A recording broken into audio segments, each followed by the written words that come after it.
Hi my good people, I'm Dr. Eunice Kobia Mwalim. Welcome to my Inuka channel. Kindly subscribe ndio tuinuane.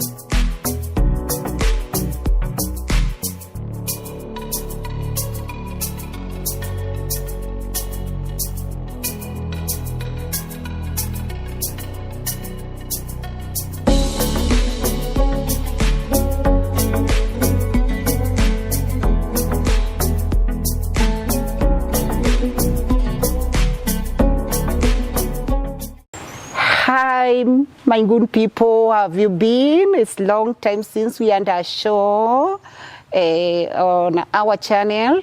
Karibuni sana to Dr. Eunice Mwalim channel.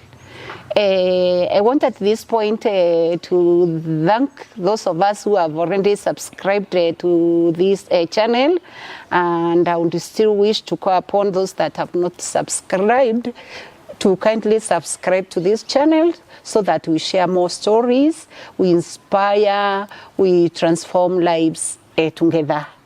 Today I'm greatly honored. In our show we have a guest, a lady of substance, a lady wearing many hats. I don't want to jump the gun at Atuambia, but I've interacted with her, the main reason why I brought her to this show, watu wangu, it's because ni mtu nimeona anajituma. She goes an extra mile. She is a civil servant, but she's not just restricted to the boundaries of her work. I know she deals with the promotive and preventive health. Akona jina kubwa kwa kijiji ama where she works. Anaitwa daktari kama mimi. But she goes an extra mile to be engaged in a community service. So, and we need to inspire more people to get engaged because, like I've just stated, the aim of this show is to inspire people so that we can touch lives. Kwa hii show nikileta mgeni aongee, it change even a single person, to me that's a very great achievement. So without much ado, my sister, can you kindly introduce yourself to our viewers? Okay, thank you, Dr. Eunice Mwalim, for having me here.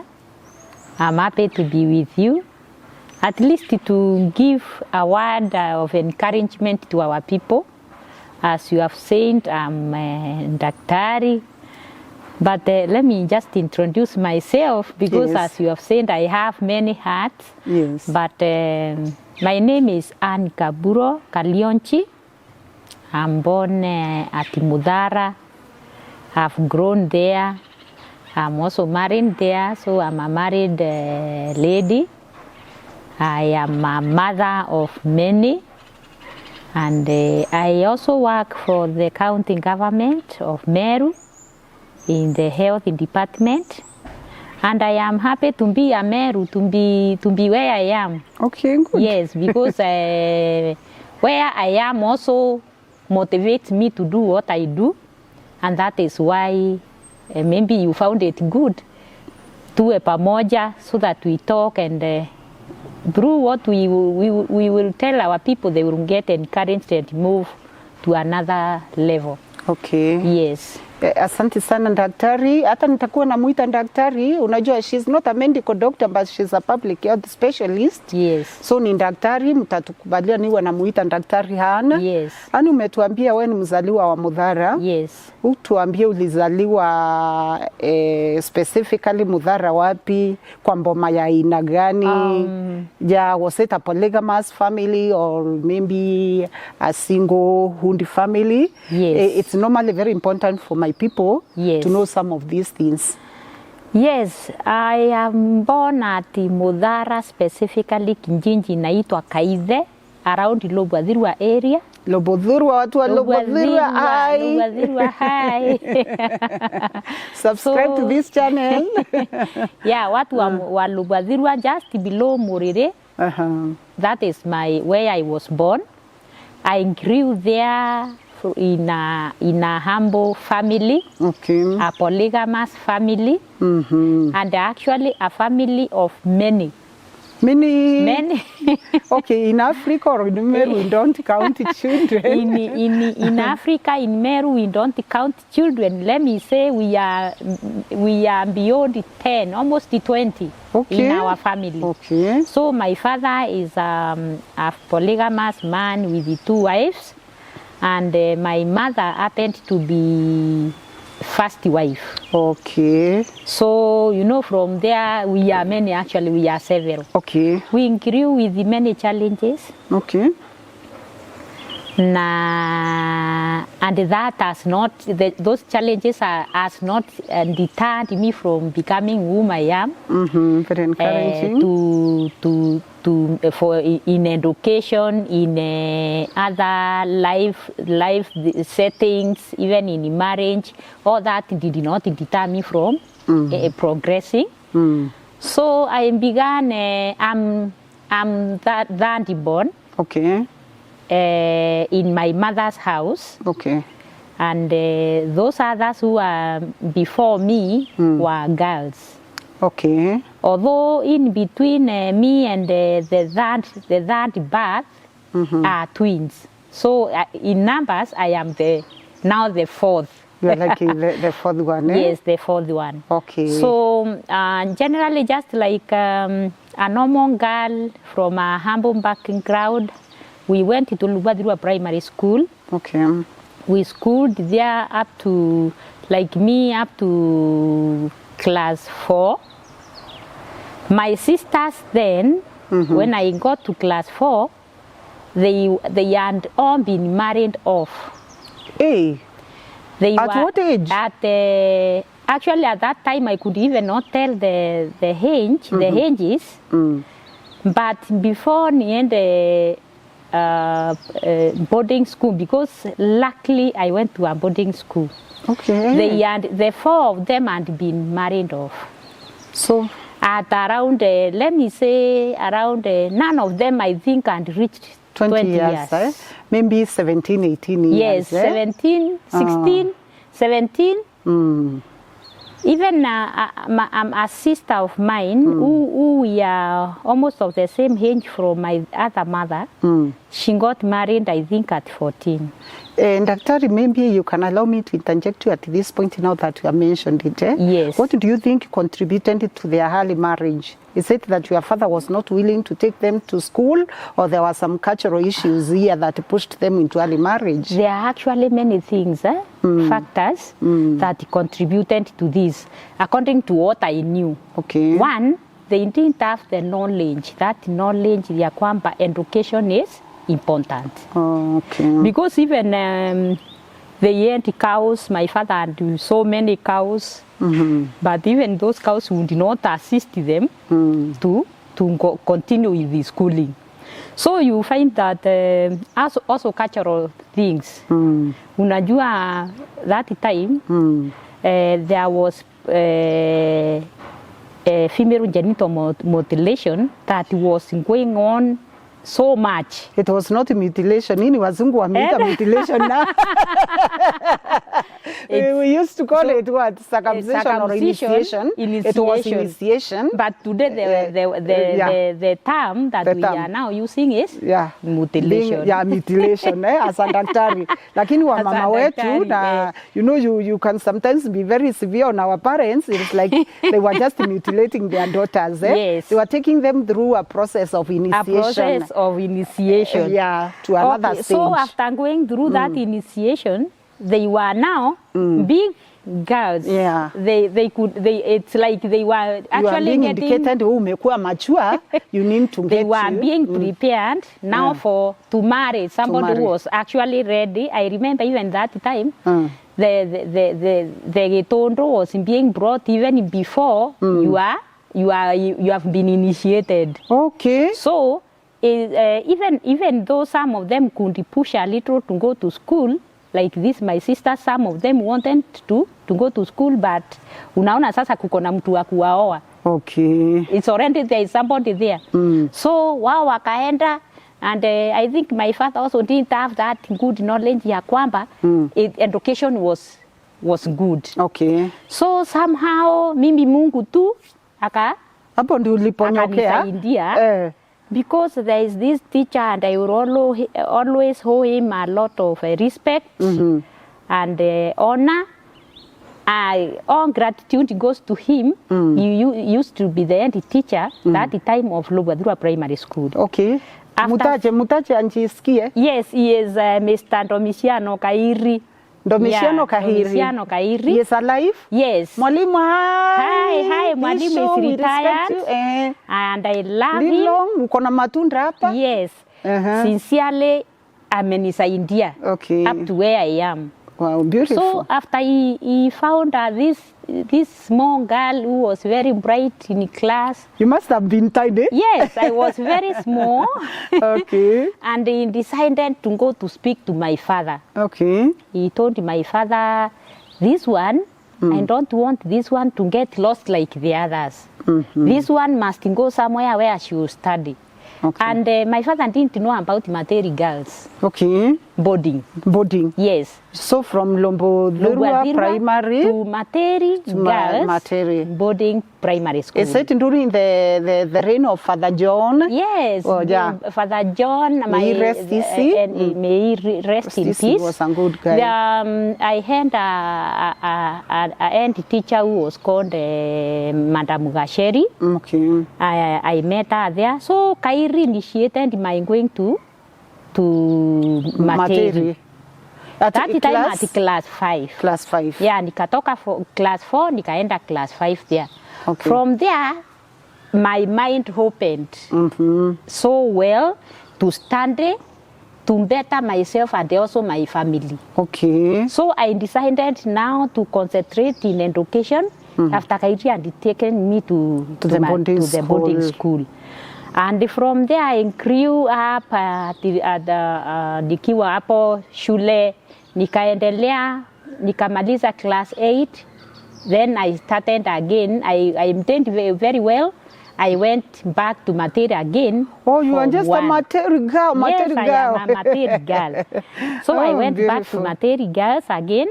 I joined Form 1 there, and I was very happy to continue with the Materi because the fee was little. And if anyone had issues with fees, Brother John Koska would still take care of that. Walinisaidia sana. Okay. So I managed again to perform well in Form 4. That's beautiful. And I thank God. Kupenda Mungu naye daktari ni kitu kizuri. Okay. So at that early age, even before I went to Materi girls, I knew I had that personal relationship with God. So you are a church girl? That's yes, what I'm a church girl. I'm a saved Christian. Yes. And I got saved when I was quite young. That early age when people even didn't know what is all this she is talking in which about. Church, although us we don't discriminate here. Yeah, right now I'm in Methodist. Then you are? That time I used to go to Full Gospel Church. Oh, Full Gospel Church. Yeah, after marriage I was joined in a different church. Yes. Yeah. So from there I loved in God. So I would not mingle with so many things. Unajua Christianity also puts someone into it has some boundaries. You are telling us you were able to sieve. Unajua most of the children or most people get lost because they are not able to filter. Daktari nikisema kusieve ni kufilter. You absorb everything from the environment mpaka you lose your identity and your focus. So actually I had an identity. You had an identity. I am saved and I want to reach a certain goal. Even some goals. Okay. So from there I went and did nursing. Okay, before you get to the daktari, Yes. you mentioned you are at Materi. Yes. I have something that I would just ask for myself and even for some viewers, those that maybe they and their daughters at Materi. Yes. Materi and somehow a very liberal environment. Yes. Compared to other schools, Brother John could allow the girls to be themselves. And can you tell us something about it? Because in other schools it was so restricted. Yes. Even putting a lipstick, styling your hair, it was like more of a crime. But Materi, tell us something about it. Materi, we were allowed to be ourselves. Okay. To learn to be ourselves. Apart from, but it also has got a Christian background. Okay. The school. Very rich Catholic. Very rich Catholic.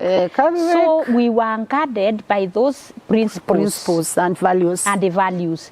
So Brother John, even if we were being allowed to do what we want and to become us, still there was that Christianity, that those principles incorporated in it. So we would move around. Hata tungeletwa town hapa, we would move.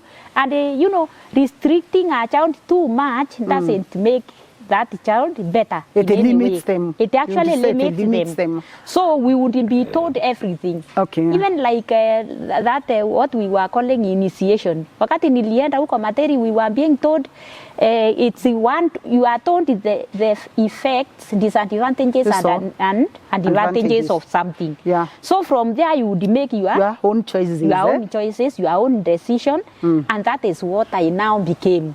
Yeah, that is what has shaped your world. It has shaped me. Very open-minded. Very open-minded. I interact with so many people. I can say what I feel.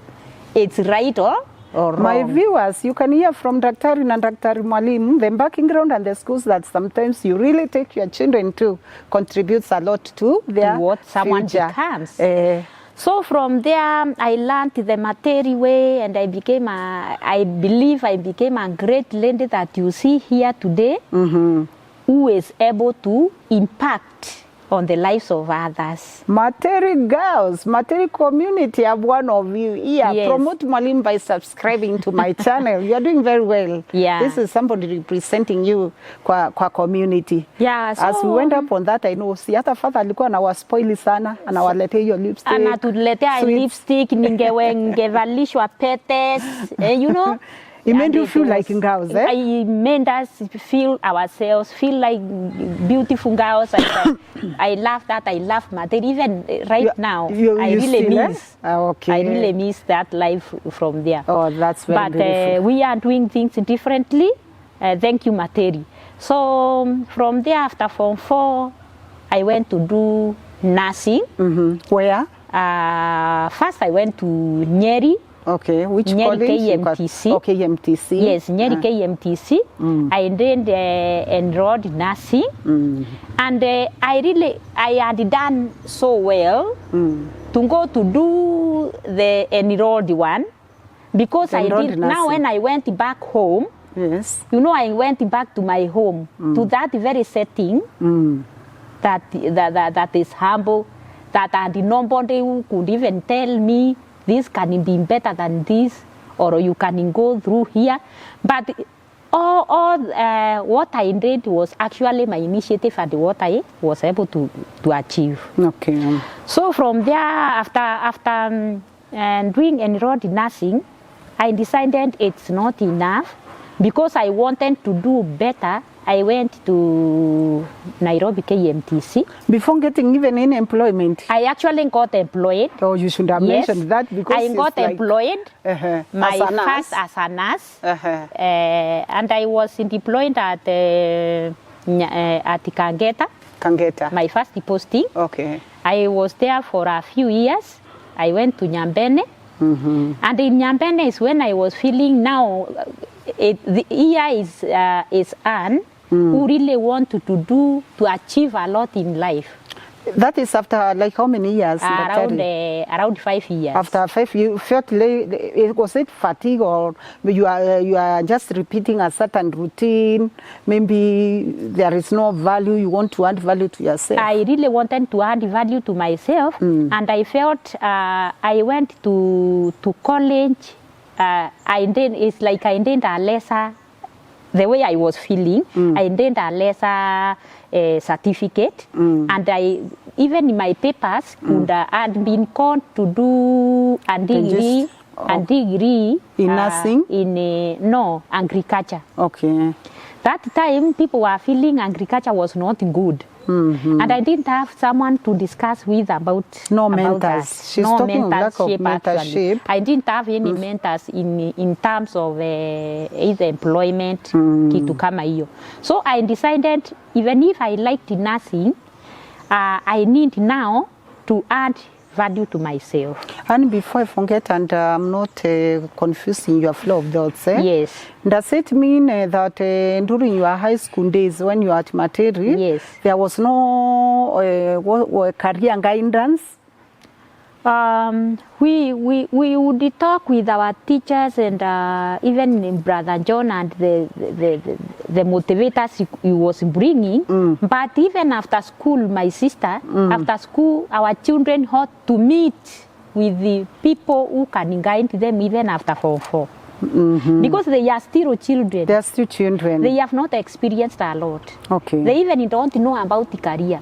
That is why you meet today, umepeleka mtoto college, ameenda amefanya course fulani na sio ile alikuwa anataka. After some few years anarudi, anaenda anaanza anaanza ingine. Although I liked nursing, I liked nursing, and that is why nilikata ile ya agriculture. The agriculture.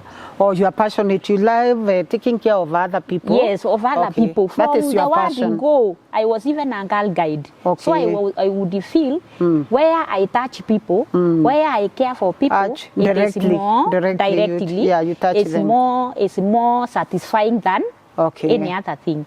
So I left the agriculture one, and I enjoyed nursing. And I intended so hurriedly, ile barua tu nilipata ya nursing ndio nilienda nayo sasa kufanya enrolled in nursing. Okay. Without waiting at least to get even a higher level like registered. Okay. So I actually did that after around 6 years. I decided, this is I need to add value. I need to reach where I want. So I went back again. I did the reproductive health first. Okay. That time we were calling it family planning. I did the certificate family planning. At least hiyo ikanipatia another moral ya kuendelea. I think after finishing around 9 years is when I went now to KMTC Nairobi. Okay.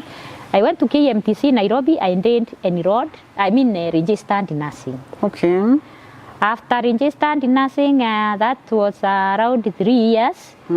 I came back again to do work. Okay. Nikaendelea tu na community. I was again deployed at Nyambene briefly before I was taken to Miavene. Okay. And I still felt there's been a drive in me to better myself. Okay. I decided again to go to do public health. Okay. Because as I interacted with the people here and there, as I talked, as I did my work, the professional work, I was interacting with the people. I would see their needs. I would identify the problems in the community. I would see I need more to be with them at the community level. Okay. So that is why that pushed me to doing public health. Okay. Thanks Yes. so much. At least my people, you can see our guest amesoma, amekula kitabu. She's also a very ambitious person. Nimejaribu. Hakutosheka tu na the entry level ile aliingia kwa job. Ni a young woman with a young family in a career, and is still unaona the way she also has pushed herself through her career from enrolled nursing into registered nurse, and Yes, now and into a now public public health health. officer. And Congratulations. still, thank you, and it's still, madam. yeah, Thank tell my people. I Thank need you. them to be inspired. Yeah, after that, nikaona people still feel low sometimes, that I have not reached where I want to be. Nikaona I have a lot again to do, and especially for our community. Okay. I decided to go back to do masters. Wow. So I went and registered again. After my degree, I registered again Meru University, Okay. and now I'm doing masters in sanitation. Congratulations. I'm almost actually doing, because now I'm doing my thesis. You're doing your thesis? Yes. And Congratulations. I thank God for the fact that He has taken me. I've been looking at other mahali nimetoka ni deep sana kwa Kijiji, mahali watu si wengi actually walikuwa na education. Okay. Na nikaangalia nikaona I also need to be a role model, in the family, Yes. in the village, and in the community. Impressive. Yes. That is why my drive now towards what I am doing to better myself, so that others can also see they can make it. My viewers have always told you, I don't just bring anybody here. We are not just coming to talk stories. I'm bringing people that I know can influence you positively in your life. So you have seen Anne here, daktari kwa kijiji wanamuitanga daktari, na sure enough she's assisting people a lot. She was not okay with where she started, and even now as even a senior mother with the children that I think they're in the university. Yeah, wengine wamemaliza Wengine university. wamemaliza na she's still pushing herself. She's doing a master's. Congratulations, Anne, Yes, and I wish thank you you. all the best. Yeah. Now back to what brought you Yes. on our show, and Dr. Eunice Mwalimu. Yes. You have told us all about your professional work, Yeah. and I know you are doing very well. I'm doing well. But what I know and what has made me bring you here today is that you are very passionate and actively involved in community service Work. Wewe ni wale watu wa slogan humanity or work to humanities, work to service to humanity is service to what? To God. To God.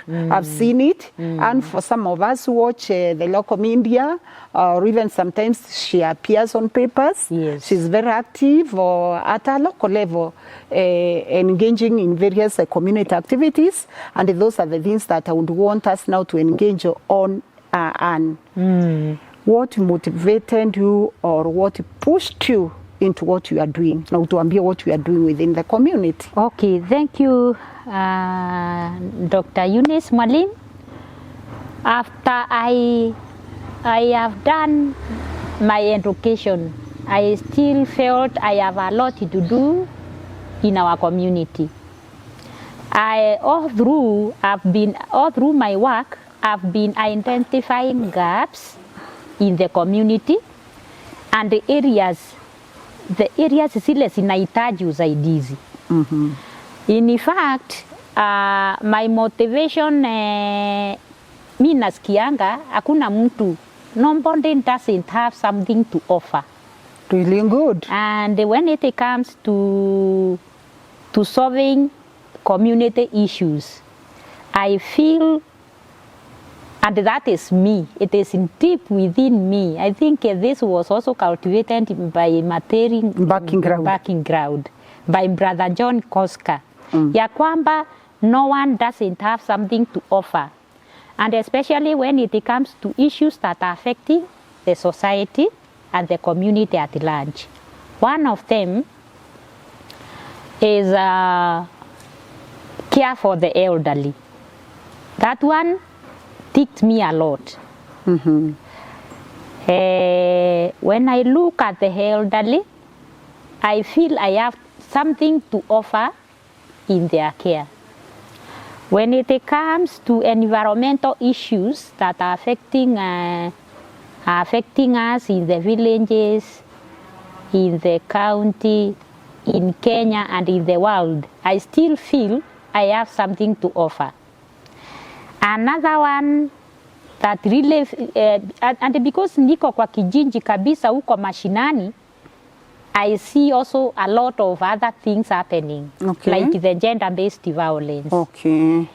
And during my work, my service as an health practitioner, I have also witnessed that happening. Okay. So within me, I feel there is something I should be doing, at least to try and give a hand and maybe try to save the situation. Okay. Together with the other stakeholders. So maybe specifically if I talk about the one of them that I've been doing is care for the elderly. Okay. Nimekaa na watu wakongwe kwa kijiji, even my relatives, and I have seen there are many things that need to be done. So what are the issues because you have said you identified the gaps Yes. in those three areas Yes. that I can paraphrase Yes. about gender-based violence. Yes. You have talked about the challenges with the aged Yes. and even environmental issues. Yes. So now the aged, what is the issue with the aged? So when I looked the issues around the aged is sana niliona it's a group, it's a vulnerable group. Okay, or vulnerability. Yes, they are vulnerable. They are vulnerable. It's a vulnerable group, and their vulnerability is on their health. Okay. When someone is growing, immunity goes down. And as immunity goes down, they actually need help to ensure that they are healthy. So when I look at some of them, usually they need drugs, they need going to clinic, they need even to provide mobility to where they want to go. So in terms of health, I found that they needed help. Anne, because Yes. you are in the government and in the community also. Yes. And don't we have this program ya Inua Jamii for the elderly? Inua Jamii ziko. Right now things are being handled differently, and actually most of them are able to access even care more than before. Yes. But when I began, they even people didn't know how to approach it. Okay.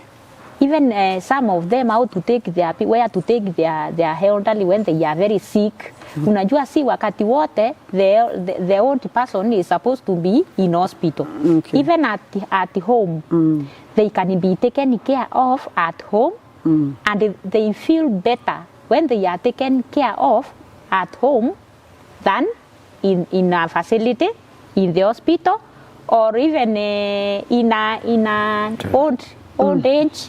Yeah. It's care centers. Although I don't think we have them. We don't have them around, but the people, you know, people are taking their relatives anywhere where they feel they can good for be them. accommodated. They can be accommodated. Comfortable. So maneno ya afya is where I realized they have a problem, and I needed at least to bring them together, talk with them, and hear from them how we can even better take care of them. So advice to them and their families. I would go and give advice. Naweza enda kwa familia, I give them advice on nutrition, because also that is another key area on the nutrition that they can take. the hospitals, they can take their old They are sick. people when they are unwell, and also encourage them to take care of them at home, and then consult health facilities when need be. Okay. Number 3 is about their social life. Tunaona wengine ni wakongwe lakini wameachiwa watoto. They are still caretakers of young children. Because watoto wao, of the grandchildren, hata si watoto wao. Some of them wamewachiwa watoto na by their daughters or even their grandchildren. So we cannot say the old people cannot do anything. Indeed, today, daktari, yes, ile kazi hao wakongwe wanafanya manyumbani huku kwa vijiji, they are doing a lot. Because they are the ones who are being left with the abandoned. Sijui children wamewachwa hapo. When it comes now to sociality, again, they lack people who can be with them. Na hiyo abandoned umesema, yes, wacha hata tuilete karibu na watu wetu, ni ile ya kusema ni kama we mzazi umemaliza wako wamefly, yes, then ni kurundishwa kwa njiko. Ni kurundishwa tena Kemero kwa njiko. Kuwa kuchokuambi, Kuchokualiko. It was not the intention. Yes. The intention is when you bring up your children, yes, as a young parent, a mother, yeah, they grow, they become adults, yes, you're expected now to relax.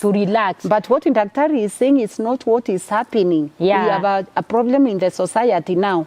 The elderly, our elderly mothers, they are the ones that are now again taking care of the children of their children. The children of their children. Yes. Then those who do not have those children to take care of again, unakuta wako peke yao. Watoto walisoma, labda Mungu akawasaidia wakaenda in big cities, na mkongwe amewachwa pale bila ama wakanunua. I think you can relate it to what is happening to us currently. Yes. Ni watoto kununua shamba kwingine. The ancestral land has become very limited. Yes. So vile initially mboma ilikuwa inakaa moja hapo, mnakaa the first son, second son, nini. Yes. Watu wanaenda wananunua shamba kwingine. Yes. Then the elderly parent is left alone. Sometimes they don't have people to talk to. Loneliness. They may even have problems they can't express to anybody. Okay. And in fact, that is one of the the key biting issue is that isolation. Social, interaction. They don't have people to interact with. And these are the people, the elderly, they are the people who need just very little things, encouragement, and they move on. In short, Daktari, is like you are also saying, they are also suffering from mental health issues. Exactly. They are actually, they are suffering from mental health issues because of that loneliness. So, like in incidences nyingi, hapo Mudhara, have been assisted to go visit. Even some guys are doing very well, relatives, because wananipigia hata simu. Wananiambia, daktari, nenda uniangalilie mkongwe fulani. Even not even a mother, not even a relative. Some have already identified. Like I have some relatives, not relatives actually. I have some people in America. Okay. They have been sending me to visit some old people. Are they related to them? They are not even related. Some are related, and the others wanakumbuka tu niliwacha mkongwe fulani wa mboma fulani mahali, na ananituma, ananiambia go visit that, ananitumia kakitu, go and visit that mama, and nilimuacha mahali. Like somebody by name Joanna Munoru. He has sent me to see about 3 of them. Yeah. And maybe if I could ask you so that we don't get lost in this. Yes. How do they trust you just like Ann? Is it that you are working through an NGO, a CBO, or is that just individual It's effort because that they have recognized? Seen, yes, it's because they have seen that my individual drive to do that. That's self-drive. Because that self-drive has pushed me to using my money, using my fuel. my I know fuel, you are, yes. using my resources to go and visit a old person somewhere. Okay. So that at least she also feels she has somebody around. She can at least we socialize, talk, and even I can from there I can identify if she has any problem which we can solve together.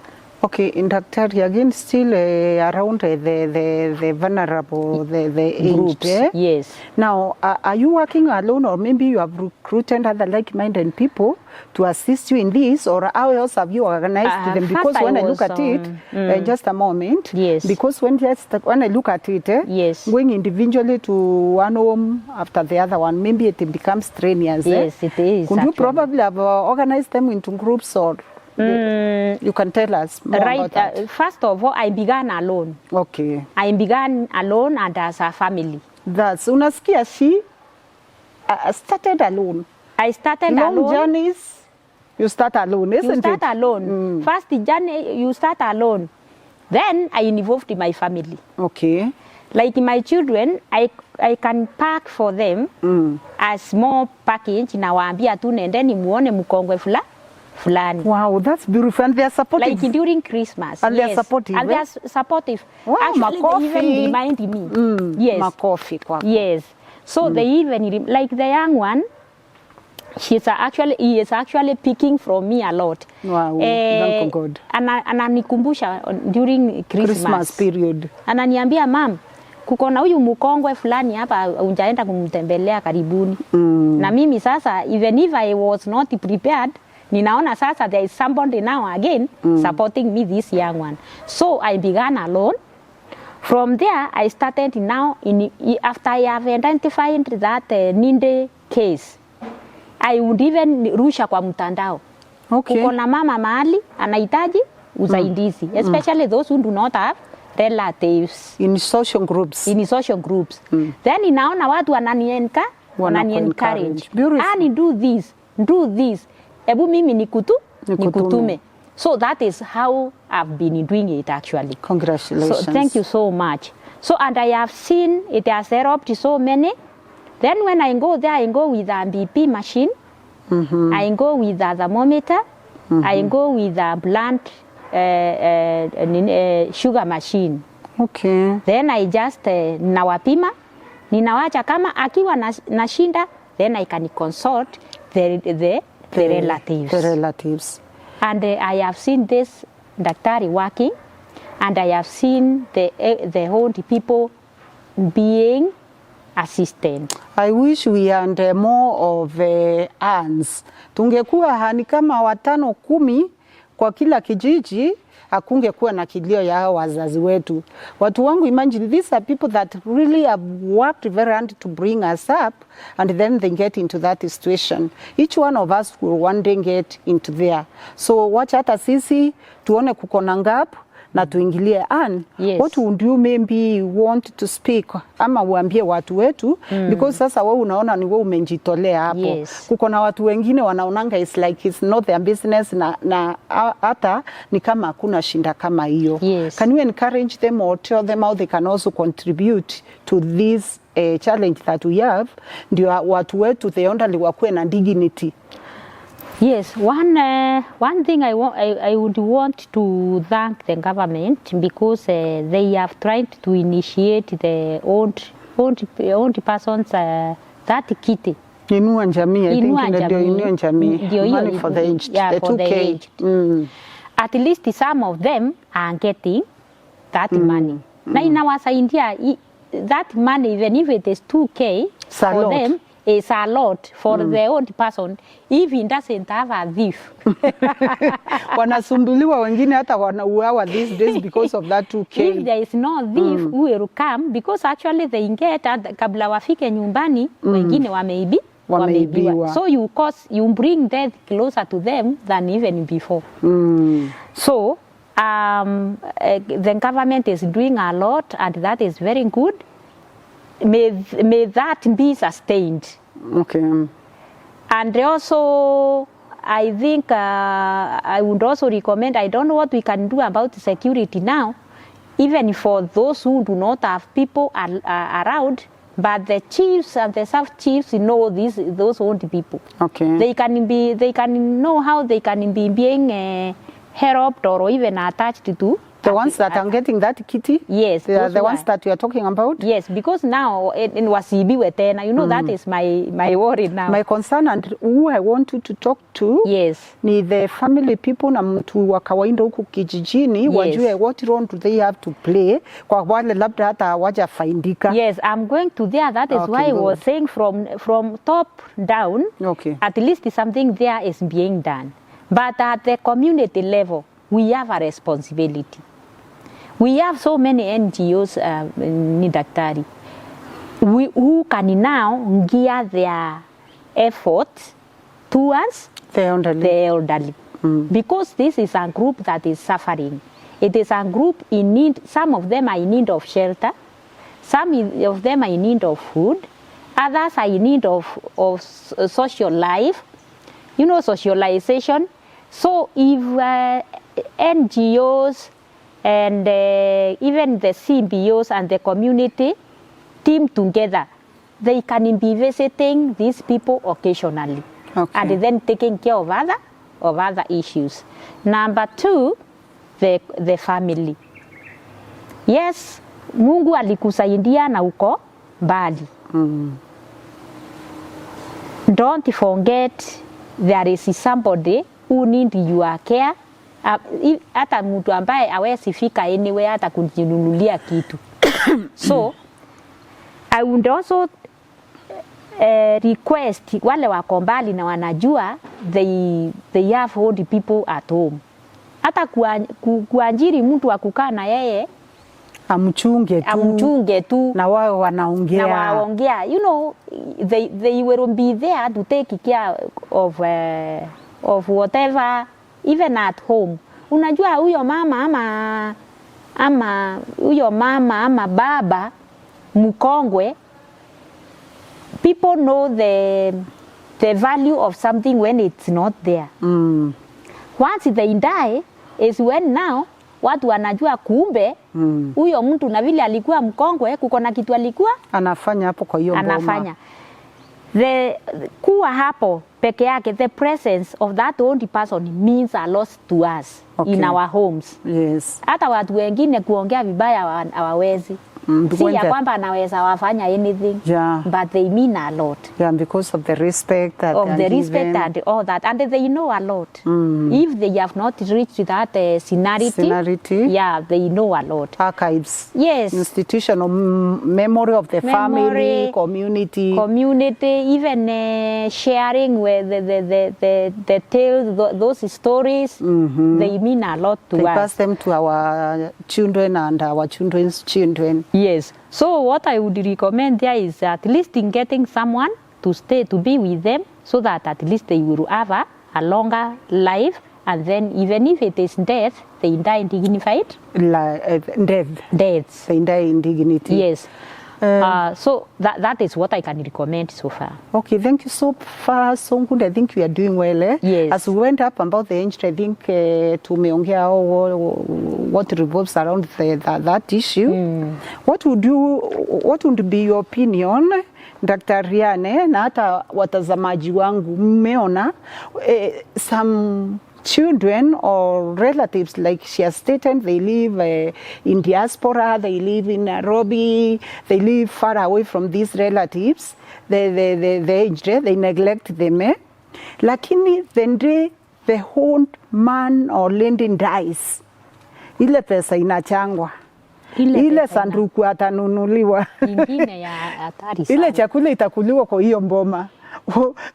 Have you observed this, or what would you say about this one? Actually it happens. And it's sad. I would want to hear your opinion. Very sad. Yes.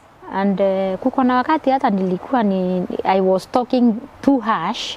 Speak up, Annie. I want people to hear this. Yeah, it's sensitive. there is a time I was speaking harsh because I would see a relative suffering from cancer, a old person suffering from cancer. Then ninaenda tu nakuta mtu magoti zinamwagika na angali akona watoto huko kwa mboma, wako huko Nairobi sijui where. And when it comes to the time of burial, they are all there with the very big tents, you see. Ishindwe hiyo spirit ishindwe. Na nilikuwa mimi nasema I don't know whether really people know what they are looking for. Because when is the best thing to give the best to a person? Maua mtu apewa maua when they are alive. Give my flowers. Give me my flowers when I'm alive. Don't come to pretend when I'm not around. Yes. So nilikuwa sasa nauliza huyu mtu amekuwa mzee, amezeeka, he cannot do anything to himself. That time you can talk to him. That time you can touch that old person. That touch you can encourage that. That time you can encourage that old person. It is the time that he or she is alive. When they are alive. So at least come that time, encourage mama. See where she is sleeping is a good place. Maana wengine some other families hawana hata kitanda, wanakala ikanimos. Yani unakuta mzee kabisa amelala mahali hana kitanda. Chini. Pathetic. I went to some place, my sister, nikakuta mama amekuwa mgonjwa, ana mtu analala, yani ana crawl going out peke yake. May I so rest in peace because she passed on. Nikakuta ana chakula kabisa, and the stew Mavi ndiye alikuwa anaguza hata na kidole hivi. I think her mind had gone, and gone, you know, maybe she had some seniority, but all the same it was not a good sight. Quite sad. Sasa na akona watoto, na akona sons, akona daughters. Sincerely, I didn't feel good, but those are the things that our own people are going through. Let's go back to them. Okay, daktari amesema na hata mimi namsupport. Kindly people, let's not forget our roots. These are the people who have made us who we are. Mungu akitubariki hata kwa Biblia, hata Quran, nafikiria dini inahubiri for support for the aged. For the aged. They need their dignity. Tusisahau, ukinjiona ile level huko, remember your parent has contributed to what you are. Definitely. Yes. Another thing that is also affecting the elderly sana is the family conflicts. Okay. Family conflicts are also affecting the elderly sana, because when people don't come together, they are either disintegrated by one, two, or things. Unasema hii tunasemanga kurushaniwa. Sasa huyu anasema hapana ni wa huyu, ni wa Hani, mwingine anasema ni wa Eunice, mwingine anasema ni wa huyu, ni wa Evans, sijui ni wa the daughter. Huyu mwingine ni wa the son. They are left in the middle, stranded. They are left in the middle. Now I ask myself, who does this person belong to? Is for all of us. This calls for a talk, dialogue in the family, so that they can see how to help this common individual. Yeah, unity in the family. We are calling for unity in the family. It's very key. Thanks so much, Anne. Yes. So my people, you have seen where Sandra, this is a very important guest in her own way. She has been very active on matters hinged. Amejituma yeye mwenyewe. And we do want even to share your number. This time, I've built some numbers. I'm very proud we are over 240. Yes. Najivunia nasema mwalimu sasa akona darasa 5. Yes. 250 is a lot, eh? When you're almost 250, 240, being a teacher, an average size for a normal class is 40. Yes. Si ndivyo, Ann? Yeah, si hata that is umesoma? it. Nimesoma So ni sana. kama niko na full school from 1 to 4. Na from 1 yangu ya wale wamenjoin subscribe just the other day. Tuko 2 streams. Keep it up. Come subscribing. Yes. So if you really felt touched by her and what she is doing, we are going to share our number. We want to start in a very small way to influence others. Yes. She is based in Meru County, Morere area, Yes. and she is dealing with the aged and she wants to grow and we will support her. Yeah, thank you, Kama ungetaka kumsaidia na uongee na yeye, ni daktari, ni mtu wa integrity. Huyu sio mtu akitaka kusaidia anaenda lipaso nifikiria atakula hiyo pesa. Ni mtu anajituma, hata gari yake anaweka mafuta, Kabisa. anabeba hiyo mavitu, the tools of work, anajituma. Nobody is paying her extra work, but she is doing it. Yeah. Can you share your number with us if you don't Yeah, mind? my number is 0729 Okay. 625 Yes. 912. 0729 625 912. And there's people around Murere, even those who would want to consult me to check on an elderly person. These people don't need even to go to die in hospitals, daktari. Yes. We need to take care of them. They feel better when they are with their relatives. Yes. Na wanabariki mtu wakiwa na wao. Wasisukumiwe. Wasisukumiwe hospitali. Their best care is at home. Home based care. Home based care. So, Unless they have a condition that really requires hospital. and you have a lot to, yes. BP, diabetes, even some stages of cancer does not require our elderly persons to go to hospital. Sometimes tunasema wanaenda kujaza hospitali bure. Okay, you're getting Whereas it. they have children who can give the best care, than it. who can touch them, who can wash them, who can encourage them, who can talk stories and laugh with them. It is the best thing we can do. Thank you. I think my viewers, you are learning a lot, really. I'm very happy that I brought Anne here on board. I know we can take a lot of time. She is very passionate about this area. Asante sana, Anne. Thank Ile you. nitaomba, hatukuwa tunapeana hiyo namba kwa sababu ya pesa, hata kuongea like she has said. Talk to her, encourage her. If there is something that you have not learned in details, you can still check on her. Yeah, thank Now, you. Anne, Thank you, daktari. asante sana. Yes.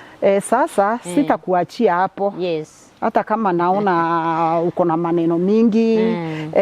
Tell us something about gender-based violence. Yes. Because it's also another area you are actively engaged in. Yes. Na usisahau kutuambia how rampant it is. Yes. And what really also made you think about it so seriously. Okay. Thank you again, Daktari Eunice Mwalimu. About the gender-based violence, and especially currently, we are hearing these things every now and then.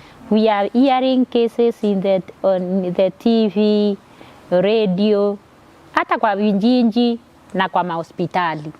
Those are most of the areas that we are now hearing about GBV.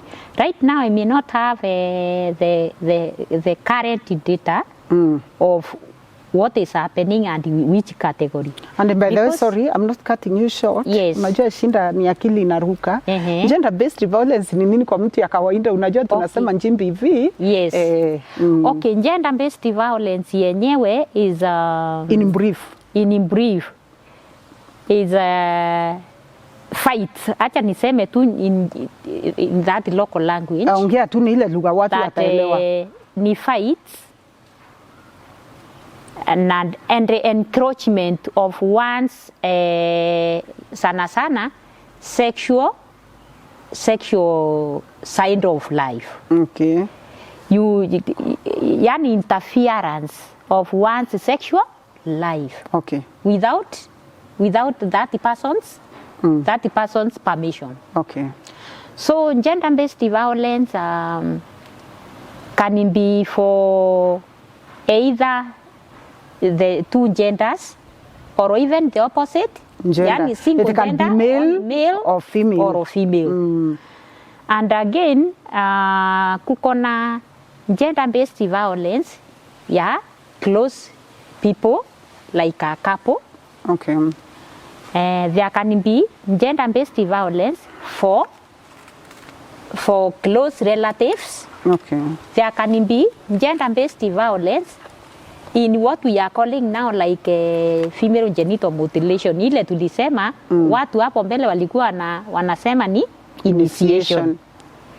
So those are forms of gender-based violence. And today,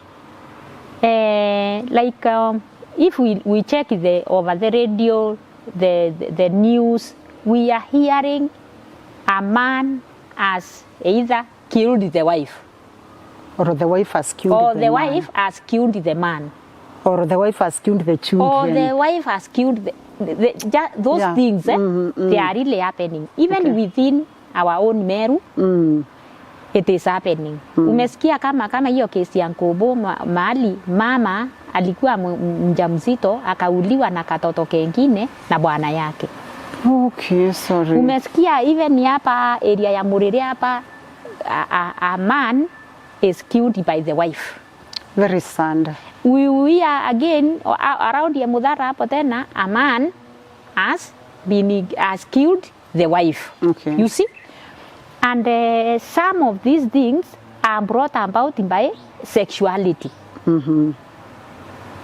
So there are those things that are happening. But when you may hear a child even of 4 months, of 4 years, has been raped by the father. You hear a small boy, a little boy of 10 years, has been sodomized by the uncle. Molested. So these issues are really high. They are really high in the community. There is a well organized way today, and especially even in Meru County, how we are channeling it, how we are reporting them, even as a practitioner. But now, commonly speaking about what is happening in the society, those are the things that are appearing. Now, when we come to the reason why, what causes, maybe you can allow me to ask you, because I know it's a very broad subject. Yes. If we were to take it, it would take the entire of this interview and another one. Yeah. So let's just restrict it to our focus today. What do you think is the main cause of this in our community now? The main cause of one is poverty. Poverty. Yes, poverty. Poverty, because sometimes you hear a couple fighting over either the money that the woman went and akaenda kwa kibarua akapata pesa, lakini in the evening bwana yake sasa anakuja na anaitaka na anaenda kulewa nayo. Na anaenda kulewa nayo. Haitanunulia watoto chakula. Haitanunulia watoto chakula. Na this is pushing even some people to go to look for this money, even in the areas where they are not supposed to go to look for that money. Go to look for that money. Like the women now. Some women why is it? What do you mean pushing where they should not look for money? Like the reason why I'm saying that it's not clear. The reason why I'm saying that is like some women are saying mimi huyu anisaidi, wacha niende mahali niende nipate kwa mwanaume mwingine. Mipango ya kando. Prostitution. Call it the way it is. Yes. So wanaenda for prostitution so that they can actually get something in addition. Okay. You see? And when the husband he comes back and maybe realizes those things, na yeye anaenda anafanya kile anataka na yeye. You see? So that is what we are now calling that is a close partner Yeah. GBV. Okay. Tuende sasa kwa watoto. Tumesema poverty. Number 2, kuharibika kwa akili. What can we say? Mental issues. Mental issues are also being brought about by stress. Yeah, call like it stress, today, depression. Today, stress and depression out of maybe vile uchumi imebadilika or something else. Ushuru, kila kitu imepanda. Ushuru, kila kitu, all that. So, unakuta tena kama ni wazee wanakuja, they are even drunk, wanaenda kwa watoto wadogo. Unaona? So, even in behaviors have changed. That norm, those norms that held the society tightly, not doing the cultural values, they are broken. They have been broken. That is why you see even mzee analala kwa nyumba kandogo na watoto wake na wanjukuu, hata even the daughter. Ile tunaita sasa getting used to each other. I think it's also bringing them too close. Mpaka hata mzee yeye anafikiria huyu ni kama bibi yake ama ni kama bibi yake. Okay. And actually is the daughter. So some of these things are the ones that are pushing people to doing to having the gender-based violence being very high. Okay. Like now what is happening in the social media. Yes. Na hata hizi simu za tunakuwa nazo. Rununu. Children have been exposed again to so many things which they didn't know. Initially they couldn't even. Yeah, those early days. Like you can even meet as more child is watching pornography. Call it the way those it is. Days, those things were not there. Yeah. But today we find that those are the things that they are doing. Out of that, they also go to practice what they have seen. What they have seen. So even that is also contributing to GBV. Okay. Unakuta katoto kandogo kanaenda kwa mtoto mdogo mwingine. Unajua hata hiyo ni GBV. Okay, very sad, very sad. It is also GBV. But although we even don't know what to do with the young children. So there are so many things that are contributing to that. The economy and the poverty levels. The mutandao, internet, and whatever we are using today for communication, those are some of the things that have made this increase so much. What about the level of education?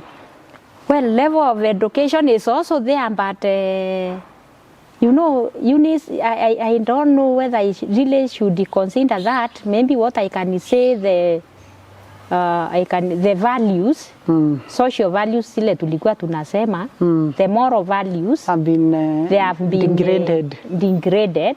But education, unakuta hata mtu ambaye amesoma, ambaye amepita hata university, is still doing what? Gender-based violence, abusive. Abusive. And it is of many forms, because also economically, mtu anaweza restrict the other one from reaching where she want, like a wife and husband. Maybe a wife has seen far, is able to even to get resources, but because of some cultural values, beliefs, the men feel intimidated. The men will feel intimidated, so they do not want to allow that woman to go. You see, so education as per se is there, but actually we cannot say they can influence so much. Now, and because I've sent this series quite broad, yes, and I want us to wind up this interview. Yes. Thanking you so much for the information that you have shared with us. Yes. from your own experience now, I Yeah. want it to be based on your own experience. Prevalence is very high on who here in our county. Is it more on the male or on the female? It's still more on the female, although we are seeing children. You know, our watu wazima, they know how to handle things, but the children are being violated more than the adults. I think my viewers will agree we need to bring Daktari back again to this panel or to Yes. this show. There Yes. is a lot that we really need to do with her Yeah. or to learn from her. As we went up with this show, still on gender-based violence, Yes. because there are so many ladies or men that are dying in relationships. Yes. Wanakwamilia huko. What do you have to say? Uko na kitu unaweza waambia? Yes, don't die in a relationship, because we know what holds on a family or a relationship are children, sana sana, children and resources. Some die wanakuamilia kwa familia, Yeah, abandoned relationship. in a bad relationship because they want to keep the family together. And our culture says you should not speak out these things. Oh, even speaking. Yes, speaking is a out. problem. Speaking So out. what I should say is that if you have a problem and you see you have really kuko na kitu ambayo inakuambia usikae, don't speak out. Or seek assistance. Or seek assistance, yeah. because they are counselors. You can go to counselors, talk to them, share with them what you are doing, even relatives. Open up. Open up. Open up. Tell them, because you can be saved before things are Get worse. get worse. Even if you realize there is somebody encroaching a life of a minor, still speak out. Because the next day, if you don't speak, You will be the victim, or your child will also be your child the victim. or something else. Even that child may die in the process.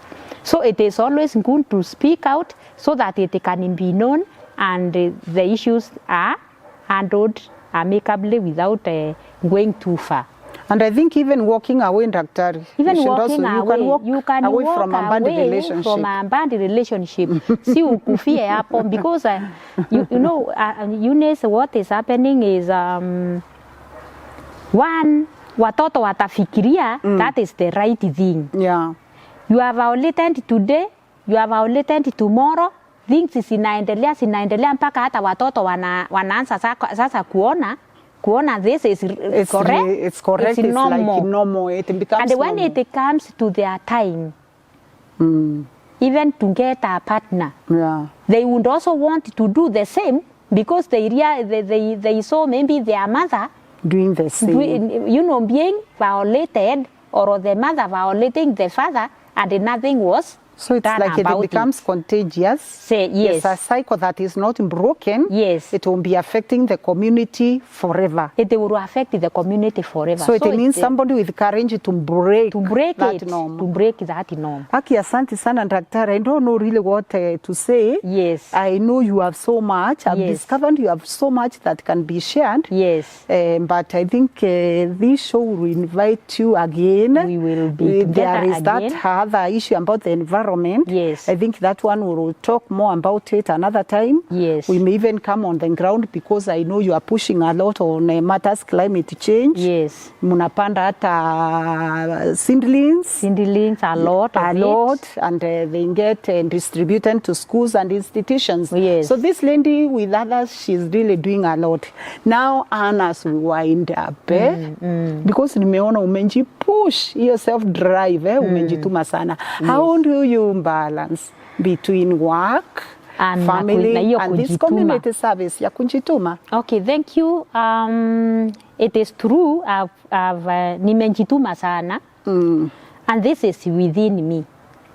I actually cannot change myself. Okay. Because this is an inner drive to ensure that there is something that I do in the community, and even to tell others, and to make sure that at least I involve others to make a mark And how I balance is I do this during weekends. Okay. Sana during weekends when I have an off. Okay. And sometimes even when I am not ready, I am called. People have already known I can help somewhere. Unaona watu wamemjua, ukijituma watu wanakujua tu. That's very They good. have known I can initiate something. Okay, They that's- have known I can help in terms of health, and especially for the elderly and the other vulnerable groups, Good. like those with epilepsy, Okay. and even mental Health issues. health issues. So they even call me. Na wakati napitia hata soko ninakuta ninaitwa. Very impressive. Ninaitwa, there is something here, we need some assistance. And I offer what I have, madam. Okay. So daktari, I offer what I have. If it is the word of mouth, I will talk to them. I will advise them where to take their person, their client, and who else they can contact. So I can, this I cannot work alone, because also I have referral systems. Okay. Nikipata ni elderly and that time I'm busy, si lazima ati mimi niendeshane na huyo mtu. I can still identify a family member, then I advise accordingly, and that person is assistant at the other hand. So far so good, Han. I'm not cutting you short, but Yes. Again as we wind up. Now, what keeps you going? Kuko na watu hata wanakupigia simu wakwambia mnafanya vizuri, do you get encouraged, nini. What keeps you going? What keeps me going is word of mouth from other people.